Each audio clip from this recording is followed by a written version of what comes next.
Welcome to iDream. Medaram Sammakka సారలమ్మను దర్శించుకునేందుకు మండలి వైస్ చైర్మన్ బండా ప్రకాష్ గారు వచ్చారు. ప్రస్తుతం మనతో ఉన్నారు, వారిని అడిగి తెలుసుకుందాం.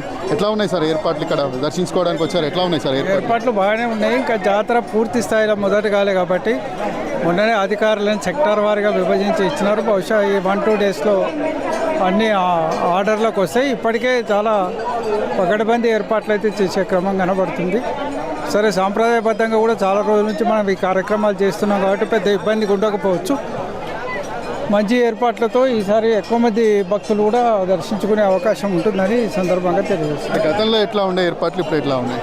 గతంలో ఏంటంటే మనం 2-3 నెలల ముందు నుంచే రివ్యూస్ పెట్టుకోవడం, జిల్లా అంతా ఇన్వాల్వ్ అయి పనిచేయడం, ఉమ్మడి జిల్లా అంతా కూడా. సరే, ఇప్పుడు ప్రభుత్వం మారిన దీంట్లో కొంత రివ్యూస్ అనేది మొత్తం జిల్లా కాకుండా ఒక ములిగి వరకే వాళ్ళు సమన్వయం చేసుకున్నారు. కొంత అది ఆ సమన్వయం కొంచెం ఇబ్బందికరంగా కనబడుతున్నది. అయినప్పటికీ కూడా మంచిగానే చేస్తారు అధికారులు. మరి ఇక్కడున్న స్థానిక మంత్రివర్యులు కూడా గట్టిగా పనిచేస్తున్నారు. తప్పనిసరిగా మంచి జరుగుతుందని ఆశిద్దాం. అయితే ఈసారి కొత్తగా ఒక కొత్త సాంప్రదాయానికి తెరదీసినది మేడారం సమ్మక్క సారలమ్మ జాతరలో ఆన్లైన్ ద్వారా మొక్కులు చెల్లించుకునేటువంటి అది సాంప్రదాయానికి విరుద్ధమని పూజారులు అంటున్నారు. మీరేమంటారు?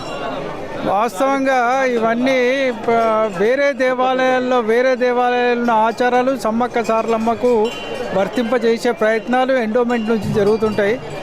వాళ్ళు ఎక్కడి స్థానికపరమైన ఆచారాలని అక్కడనే చేయాలి తప్ప దాన్ని చేయకూడదు.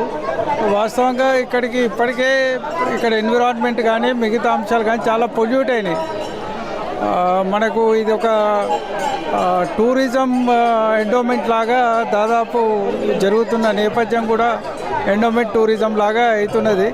అట్లా కాకుండా బేసిక్గా సమ్మక్క సారక్కల సాంప్రదాయాన్ని మాత్రం పూర్తి స్థాయిలో గౌరవించాల్సిన అవసరం అయితే ఉంది. అంటే వెనుకట చాలా వరకు మాత్రం 2 సంవత్సరాల కోసం జరుగుతూ ఉండే, ఎడ్ల బండ్ల మీద ఇట్లా వస్తూ ఉండే, అంటే ఏర్పాట్లు తాత్కాలికంగా ఉండే. రాను రాను పెరిగిపోతూ ఉంది. ఇక్కడ సమ్మక్క సారలమ్మకు ఒక 2 సంవత్సరాలు కాకుండా రెగ్యులర్గా వచ్చిపోతూ ఉన్నారు జనాలు. కానీ తాత్కాలికమైనటువంటి ఏర్పాట్లే చేస్తూ ఉన్నారు, కానీ పూర్తి స్థాయిలో ఏర్పాట్లు ఏ ప్రభుత్వం కూడా చేయట్లేదు. దీనిపై మీరేమంటారు? ఇప్పటిదాకా జరుగుతున్న పరిణామ క్రమాన్ని పరిశీలించి చూస్తే సమ్మక్క సారక్కల్ని 2 ఏళ్లకు ఒక్కసారి చూడాలనే సాంప్రదాయం పోయింది. అది ఎక్కడ మంచి జరిగినా, ఏడ కుటుంబంలో కష్టం వచ్చినా, ఇబ్బంది వచ్చినా మొక్కుకుంటున్నారు. ఎప్పటికప్పుడు వచ్చి ఇక్కడ కార్యక్రమాలు చేసి వెళ్తున్నారు. కాబట్టి ఈ స్థానిక ఆదివాసీలకు ఇబ్బంది కాకుండా, స్థానిక వాతావరణాన్ని చెడగొట్టకుండా కొంచెం దూర ప్రాంతాలనైనా పర్మనెంట్ అకామిడేషన్స్ చేయాల్సిన అవసరం ఉంది. పర్మనెంట్ ఫెసిలిటీస్ క్రియేట్ చేయాల్సిన అవసరం ఉంది. అది చేయడం వల్ల స్థానిక వాటిని కూడా పరిగణలోకి తీసుకురావాల్సిన అవసరం ఉంది. అయితే ఆలయానికి సంబంధించినటువంటి సాంప్రదాయాలను గతంతో పోలిస్తే ఇప్పుడు కొద్దిగా కొత్త సాంప్రదాయానికి తెరదీస్తున్నారు. ఎందుకంటే ఆన్లైన్ ద్వారా మొక్కులు చెల్లించుకునే అనేది కోయ సాంప్రదాయానికి పూర్తిగా విరుద్ధము. గిరిజన పండుగ కాబట్టి గిరిజనుల సాంప్రదాయాలకు అనుకూలంగా ఇక్కడ మొక్కులు కూడా చెల్లించాలి.